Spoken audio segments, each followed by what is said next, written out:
Tamaşavanın heja carakadın dembaş. Bernameye Washington'e Amerika hebrona wearing green je Amerika u wearing green ku buvara gradayı eme jvara şirova bakın buvara banırxinin jhafte bori hatta naha çi qavmine. Tamaşavan delal anaha ku bername me zindi despedike امر بندنه کو سرک امریکا جو بایدن پرس کنفرانسک لدار بخه و انجامن هرتون آخوا به هفته آخوی روسی ولادیمیر پوتین را جبیرا گشتی را اشکره بکن tabii ki Biden çen rojunla Avrupa'ya cibina be velaten peşketi haft velaten peşketi ge haft dureji de hıl cibina NATO'ya da besi endamın NATO'ya cibin çebu le muradikara beje habitina İro Putin re ciyeki taybet be siyaset Ameriki de bigre bir agişti Ameriki çavere bu ku ev habitin çava dervaz be hin kesen ji partiya komari Biden betundi rexne kırdı ku çima cibinek vaha dardıxa çima gringi dede Putin ki kuvveti xalatek hem de beje Putin ve Rusya ne yarın siyaset avan diye Amerika'ya diye velatı Rojava'ya o hem ji cibin hevdetin bektini ev xalat kırına Putin'e le Biden de beje revebriyavi de beje em natırsın ku ne yaran bınav bakın hember van helveseki tun nişan bıdın de hemen deme de jî diplomasiye dest xwe nedin. Diplomasi alavekî karîgere ama her dem diplomasiye kar bînin ew jî yek ji wan derfetana ku nerazîbûnên me hersbûnên me xalên ku benda çareseriyê ne xalên ku divê Rusya xwe rast bike di vê civînê de tên rojevê derfetekî mezin ku pirsgirêkên hî girîjî û aloziyên hî bi diplomasiyên wiha werin çareser kirin. Yani nerîna Biden û revberiya wî ev bernameyên berê de temaşevan dela tê bîrave me pir cara gotiye ku di revberiya Biden da Rusya û Çîn ciyekî pir giring dilîzin di siyasetê derve de êdî du xalên giring evin Amerika jî ji rojhilata navîn dixwaze xwe dûr bixe hinek ji bala xwe jêderên xwe çavkaniyên xwe aborî dîplomatik siyasî bide ew du dewletên giringên cîhanê Çîn ku ekonomiya dudiyana li seranser cîhanê piştî Amerika û Rusya jî wek hêza serekiyê cîhanê ji şerê dema şerê ser vir ve lê di civîna NATO'ya de jî diyar bû ku Biden û revberiya wî çawa li Rusyayê dinerin.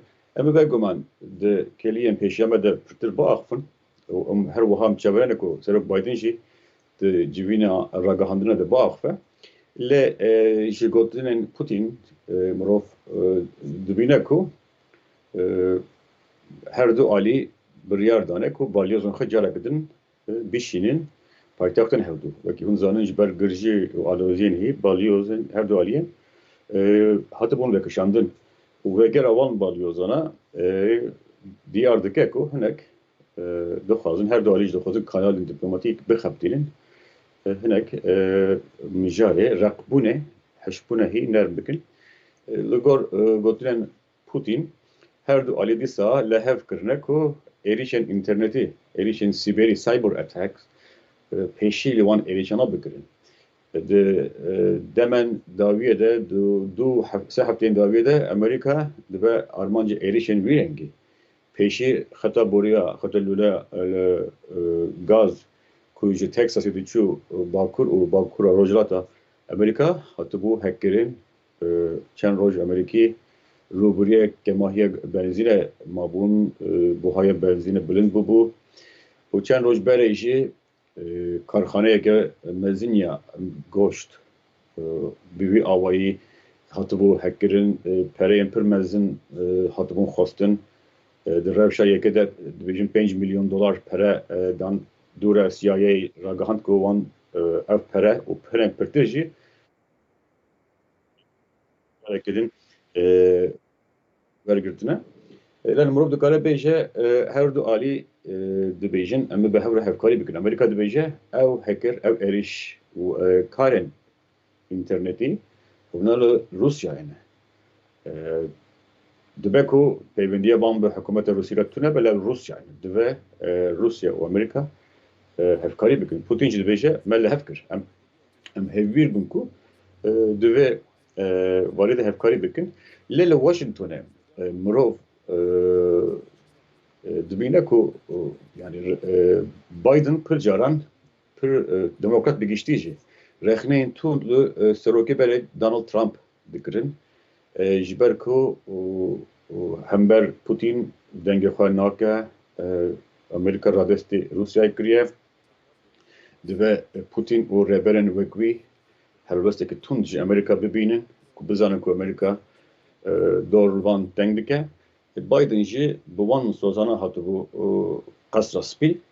Biden di hilcivîna di zîrveya NATOyê de jî eşkereyî got ku NATO serpêyane, NATO nemiriye û NATO du neyarên du rêkeberên serekî hene ev Rusya û Çînin. Ji ber vê yekê divê hevdîtinê de cewre bû ku êrişên internetî ku li Rusya çêdibin were gotûbêjkirin. Mijara Ukrayna nîvgirava Qrimê ku Rusya dest danî bû ser axa Ukraynayê û demen dawiyê de Rusya hezê xwe kom kiribûn li ser tixûbê Ukrayna. Dîsa firokekî İrlandî bi zorê hatibû neçarkirin ku Belarusê deyne û di nav da rojnamonekî rikeber muhalîf opozisyonê hatibû rewandin. Bû armanca nerazîbûnekî tund ya Amerîka û welatên Yekîtî Avrupa. Dîsa rêberê opozisyona Rûsî Alexei Navalny rewşavî divê civînê de ji der dibêjin hatiye gotûbêjkirin. Amerîka careke din dubare kiriye ku dibe tiştek neye serê wî Putin jî di preskonferansa de got Navalny du car hatibû tawanbarkirin hatibû suçlarkirin gor qanûnên Rûsî. Yani her wiha kiryarên Rusya li bêjin Sûriye, Libyayê pêşbînî heye ku hatibûn axaftin divê hevdîtinê de. Yani ji aliyê Amerîka ji aliyê Biden giringî ev e ku ew bêje niha Amerîkayeke cuda heye. Amerîkî ku te 4 salan damostana dikir ew Amerîka û ew serok nemaye. Ez te başnas dikim ez zanim tu çi loma jî gavên xwe li gor vê rastiye babêje destberdana te maytekirina te müdaxaleyê te di hilbijartinên Amerîkî de sala ne ev hilbijartina berê de tê zanîn em li ser vê agahdarin careke din em rê nadin em bersivekî tund bidin ji xwe tole ceza li ser Rusya heye û em ê wan bidomînin. Hani Biden dixwaze ji Rusya re ji Putin re nîşan bide ku Amerîka ziviriye qada cîhanê Amerîkaya ziviriye rola xwe berê ev pêşengtiya cîhana rojavayî da Rusya bebehese bi vê rastiyê bebehese û pengavên xwe li gor vê babêje. Dîsa Biden bi vê hevdîtinê bi vê seredana xwe Ewropa dixwaze ji dostên xwe re jî bêje ku Amerîka ziviriye. Tê vîrave me gelek cala gotibû ku çawa siyaseta Trump xetekin netewî bû. Amerîka ji dünya vekişî bû anî bû nav sînorên Amerîkî. Trump digot dirava Amerîkî ji bo gelê Amerîkî. Nabe em ji cîhanê re pere xeşkin ji netewên Yekbûyî re ji Yekîtî Avrupa re ji NATOya re Biden dibêje na em beşek ji nizama cihanî navretîvîne em beşekê pir girîngin û hevalbendên me hene em bi wan re hene. Ji xwe hem di civîna G7 da hem di hilcivîna NATO'ya da peyam ew bû ku Amerîka ziviriye, Amerîka careke din we tene nahêle. Amerîka di zivira rola xwe barê ku heyî careke din destê xwe datîne bin pekevir barê giran hildigire. Hûn jî netirsin. Di salên dawiyê de taybetî ji aliyê endamên NATOyê bixwe jî hinek bîro bawerî hebe ku NATO êdî pûç bûye. Rola NATOyê nemaye, rola karîgeriya NATOyê nemaye. Macron bixwe jî gotibû ku aliyê mejî de NATO miriye. Hewla Biden ji ew e ku bêje na NATO xwediya rolekî pir girîng e. Divê hemî endamên NATOyê bi zindîkirina NATOyê ew jî xwe zindî bikin ji ber ku ew hevalbendî ji bo xeteriyeke mezin hatiye damezrandin û ew xeterî jî mahiya Rusya û ne tene Rusya Çîn jî heye niha. Loma jî rola vê hevbendiyê girîng e û NATO jî yekbûyî ye, yekgirtî di nav xwe de. Hemî peyamên ku do pêr hatibûn dayîn di vê çerçeveyê de tê nirxandin li Washingtonê. Yani Biden hem wek şahs wek serok nîşan bide ku ew rolekî aktif dilîze ew qedr û qîmeta hevalbendên xwe dizane û wekî devlet jî devleta Amerîkî jî carek din ziviriye qonaxa berî Trump. Çawa ev rol Amerîkî ku herkes di mêjiyê xwe de dibîne. Amerîka hezekî serekî ye aborî, leşkerî, dîplomatîk li seranser cîhanê ye. Biden yani dixwaze wan xalana bîne. Pêş di vê vîzyonê de di vê asayê de jî rolekî girîngên NATOyê heye. Ev jî ji bo NATO dibe moral ku NATO ve rola xwe girîng bilîze. Yani mirov dikare kişina hezên Amerîkî ji Efganistanê dîsa me gotibe di bernameyên berde ku Amerîka dixwaze heza xwe leşkerî dîplomatîk ji bo Çînê û Rusyayê bikar dijî wan karbîne. Kişandina Rusyayê ji hezên Amerîkî ji Efganistanê ji vê çerçeveyê de tê dîtin. Dîsa em mijar hatiye rojeve ku dema Amerîkî û hezên NATOyê ji Efganistanê bikişîn pek ku daxwaz hatiye kirin ku Tirkiye li wir hebûna xwe bihêle firîngeha Kabûlê biparêze da ku xala hatin çûyînê ji bo wan devletana li Efganistanê hebe Tirkiye jî dibêje ez ê bikim divê hûn alîkariya min leşkerî aborî diravî bikin ez û Pakistan ku Pakistan li Efganistan hezekî pir serekî ye her du devlet xwediyê peywendiyên gelek dirêjin. Erdogan bahse Hungarya jî kir, Macaristanê jî kir. Bêguman mirov nizane çi birî de heye.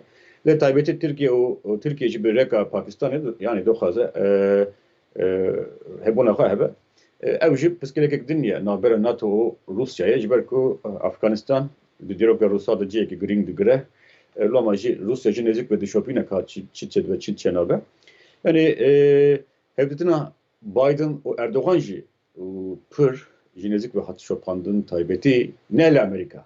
Demeşwan ne li Washington ne li Amerîka li taybetî heremên ku hûn li hene ez bawer dikim mirov dikare bi wî ayî bêje.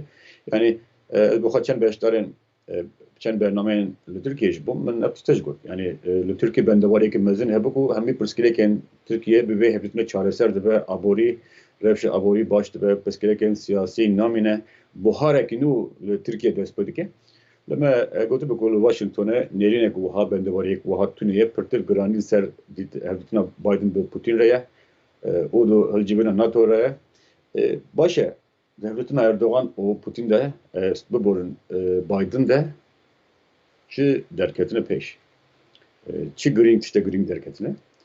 Li gor medya Amerîkî, li gor bîrageştiya Amerîkî, li gor pisporên Amerîkî tiştek derneketî.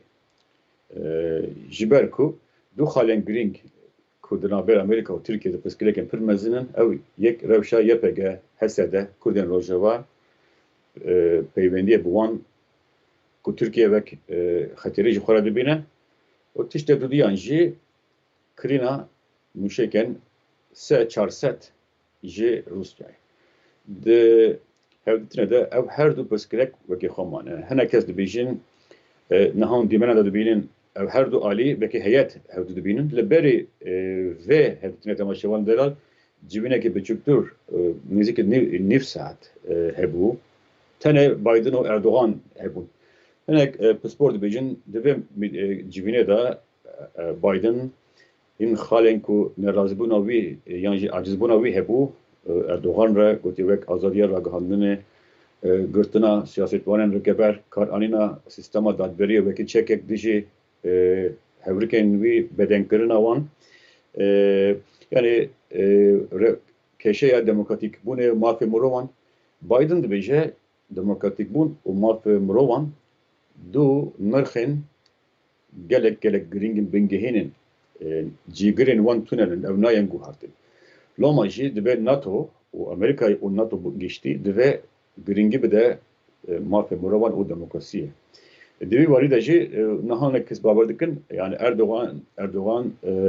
Erdoğan را گوتیه نرازی بین آخوا همبر Erdoğan par vekriye Biden جو خبری به جوینه جی مدیا امریکی بفرهی Washington Post Beijing, Politico, Bloomberg, yani rojnevanên serekî û her wiha pisporên Tirkiye, pisporên Pirsa Kurdî, pisporên Rojhilatên Avî, nivîsên gelek xurt, balyozên berê, ku nivîsên tund nivîsîbûn û givaştin ji Biden dikirin ku di vê qonaxa hasas de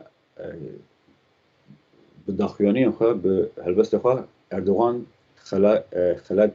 xelat neke. Kartek ne de desteği ku ev de siyasete xwe navxwayî de bi kar bîne. Wekî ku piştgiriya Amerika wergirtiye.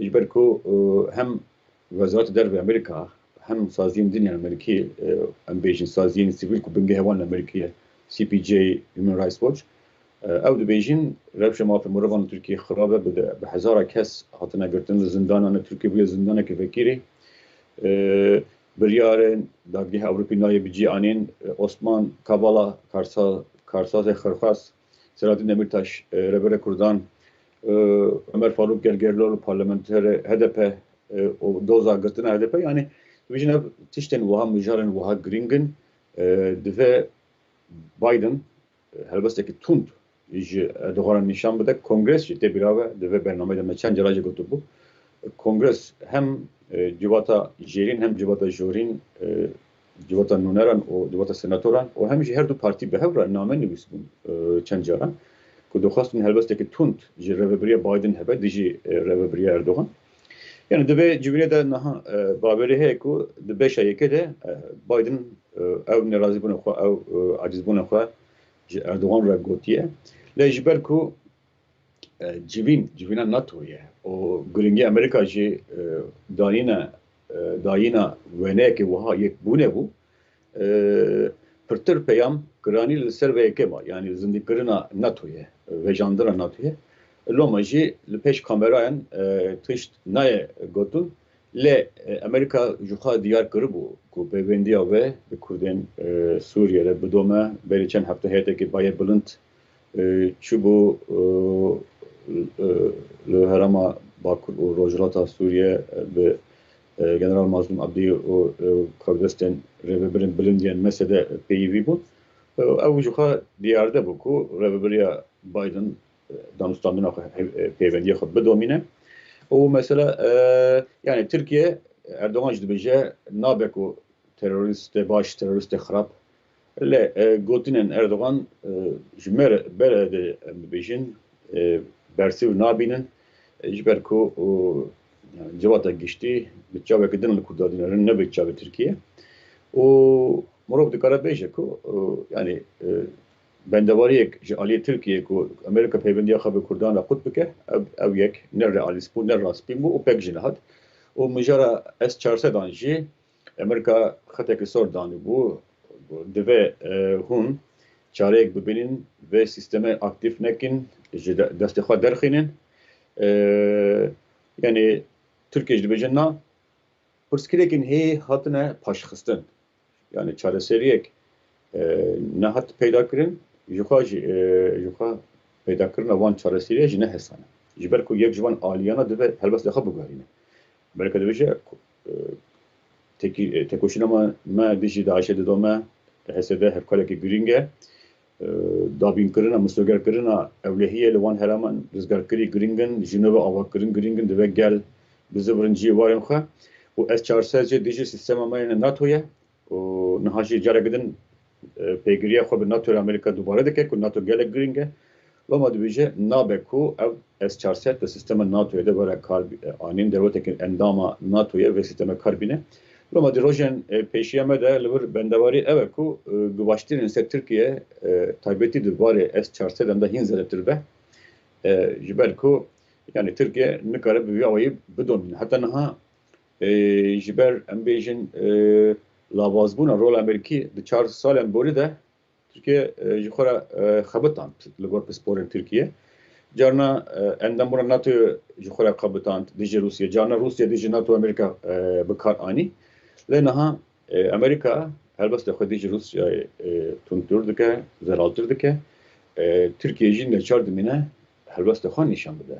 Tirkiye dibêje ser mijara Ukrayna ez adresek navnîşanekê giringim ku dijî Rusyayê Türkiye her buha froken B pilot drone frotubun Ukrayna ku dijî Rusya were kar anîn. Yani Türkiye dixwaze hem di mijara Ukrayna'da û hem jî Afganistanê de xwe wek navnîşanekê giring nîşan bide ji NATO'ye re lê bi kirina NATO Rusya wek dijmina serekî rê li ber Tirkiye jî teng dike. Qada manevreyê Tirkiye jî kem dike. Ev jî li vederekte gotûbêjkirin. Loma jî demen pêşiya me de mirov dikare bibîne ku divê Tirkiye taybetî di mijara S-400 de biryarekî bide. Ev biryar ji Amerîka dibêje yan S-400 ne daxe ambarekî depoyekî de wan bi hev re kontrol bikin ev sistem tucar nayê xebitandin ambarekî de bimîne yan jî bişîne welatekî din li nabe ew bimîne. Heta niha wekî me gotî taybetî peywendiyên Erdogan bi Trump re Erdogan kanî bû pir siyaseta xwe bimeşand. Lê ew yek nemayê edî li Washingtonê rêvebirêkî nû heye helbestekî xurt siyasetekî xurt taybetî natirse nerazîbûna xwe acîzbûna xwe hêsbûna xwe eşkere bike. Tirkiye jî yek ji wan devletan e ku pir kes êdî bi nav wek hevalbend dibînin.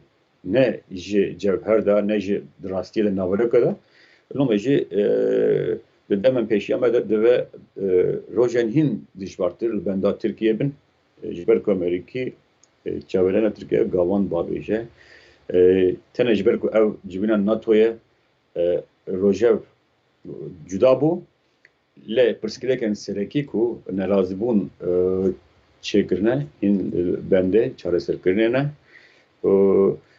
Tirkiye jî dibîne li gor pir pisporan Tirkiye jî dibîne ku yani li vir rêvebiriyek niha wisa nêzîkî wan tune ye Biden tenê piştî sê mehan ya serokbûna xwe bi Erdogan re bi telefonê peyivî ew jî agadarkirina wî bo biryara naskirina jenosîda Ermeniya bû ku roja paştir Amerîka Biden ji bîra geştira cîhanê re ragihand.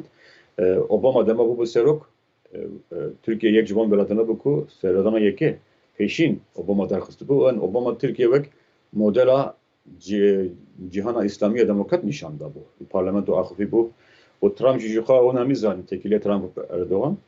Lê bi Biden rastiyekî nû heye Tirkiye dibîne Tirkiye jî dixwaze bi awayekî nû bi rêbazên nû xwe wekî alternatîf nîşan bide. Jera Amerîka re bêje ku rola wê hîn giring e divê tiştên biçûk nebin asteng ez bi xwe jî hezekê serekî me divê tu rastiyê min jî qebûl bikî. Lê wekî min gotî li vir bendewarî ev e ku hinek piştî vê civînê di hevdîtinên cudatir de Amerîka nerazîbûna xwe li Tirkiye re jî Erdogan re pirtir nîşan bide.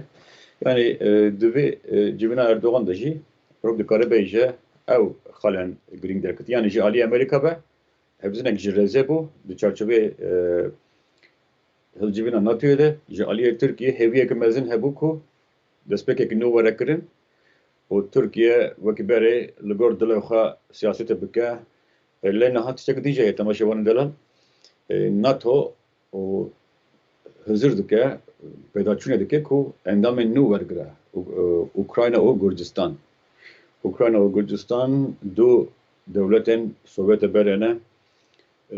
Taybetî yani Ukrayna pirsgirêkeke mezin dî jî bi Rusyayê re hêviya xwe bi Amerîka û bi NATOyê re girê daye û ji vê hevdîtina Biden û Putin jî dibêjin Ukrayna nerazî ye. Lê Biden dibêje min berê ji Ukrayna re gotibû ku divê Ukrayna nav mala xwe paqij bike. Dizî, peraxwarin, bertîlgirtin tiştên wiha paqij bike. Bibe sistemeke demokrasiyeke zelal da ku di NATOyê de ciyê xwe bigire. Lê endamên NATOyê niha ser da pêdaçûnê dikin ku wan du dewletane qebûl bikin yan niha nêreke bigiştî mêlek wa heye qebûl bikin ve çaxe rola Tirkiyê jî hin kes bawer dikin gelek hindiktir dibe, lavastir dibe. Ji ber ku Tirkiye pir caran cîranbûna xwe, nêzîkbûna xwe bi Rusya re wekî kartekî pir mezin bikardîne. Ji ber ku sînora NATOyê bi Rusya re Tirkiye bû. Dema Ukrayna û Gurcistan dibin endamên NATOyê êdî ev Tirkiye rola xwe taybet bi hempa ji dest xwe berdide. Loma ew jî wek hûrgiliyeke detayekî biçûkê ku mirov di mêjiya xwe de bêhêle demin pêş de ji ber ku yani rastiyek wiha jî heye. Eger Biden rêveberiya wî bi vî awayî li NATOyê dinirin endamên dinyên NATOya piştgiriya vê nêrîne dikin û Rusya û Çîn wek dijminên mezin tên dîtin û ji ber ku Rusya nêzîkî Ewropaya sînora bi endamên NATOya loma jî yani ne ihtimalekî pir dûr e ku Gurcistan û Ukrayna neyên qebûl kirin. Wekî me gotî ew jî dibe guhartina balansek li herêmê ye ji ber ku Tirkiye dibêje İran pirsgirêka we bi Îranê heye ez im cîran. Pirsgirêka we bi Rusyayê heye ez im cîran. Pirsgirêka we bi Saddam hebû ez im cîran. Pirsgirêka we bi Esad heye dise ez im. Yani ciyê Tirkiye tim caran rê dida ku Tirkiye li gor dilê xwe operasyonan bike here Suriye, Efrînê de vir bike, Serêkaniyê, Krespî û her wiha li Herêma Kurdistanê operasyona bike. Yani pir caran xwe dest pêra NATOyê. Lê hinek çavdar dibêjin eger endamên nû li NATOyê zêde bibin Tirkiye jî weke berê nabe pir giring ji NATOyê re ji ber ku cîranên din jî dikarin heman role bilîzin.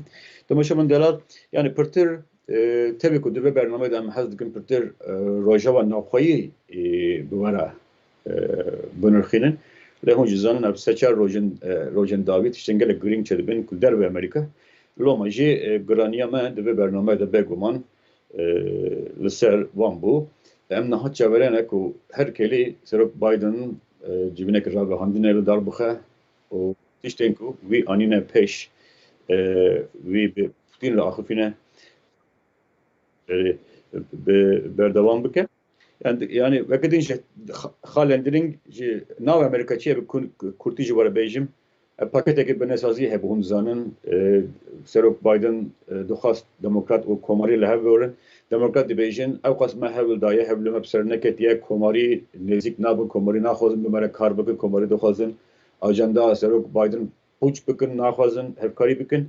Loma jî niha ew li rêka digerin ku di nav xwe de vê paketê birin derbazkirin. Pêncî dengên hemî her pêncî senatûrbînên aliyekî ku bixwe vê paketê binêsazî Amerîkî me bi berê kurahî û bi firehî ji were ragihandibû derbazkirin. Yani ew dabeşbûyîna Amerîka xuya nabe ku di projeke nêzik de ku çareser be hîn kurtir de berdewam dikin komarî dibêjin em her awayê kar bilin ku nehêlin Biden program û plan û program û karnameya xwe rojava xwe bîne jiyanê. Di aliyê din de jî niha li gor zanîngeha Johns Hopkins ku zanîngeha serêkî ji bo çavdêrkirina rewşa koronayê Can Sopkin dibêje mirinên ji korona ji Covid-19 li Amerîka ji 600,000 boriye.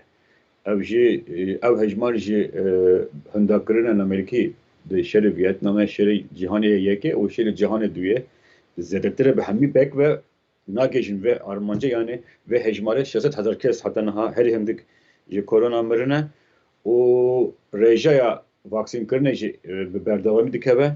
Niha çarê heft tîrmehê roja serxwebûna Amerîka armanca Biden bû ku heftê ji sedê Amerîkî werin vaksînkirin wisa pispor dibêjin ew armancı bi cî naye ji ber ku rêjeya vaksînkirina gelek ketiye ew jî wekî em bêjin xeyal şikestinek yan jî negeştina armanca Biden ji aliyê Bidenê tevî ku li her dil cîhanê gelek kes hewcedariya vaksîna dibînin dixwazin vaksîn hebe li Amerîka jî mixabin vaksîn heye gel hinek kes hene xemsarin ku vaksîn li xwe bidin ev jî dibe sedem ku pêşiya korona neyê girtin yani li nav Amerîka jî du mijarên girîng jî hundir Amerîka jî ev bû temaşevan delal bi wî awayî em jî digêjin daviya bernama xwe li gel hûrgiliyên Serok Biden civîna wî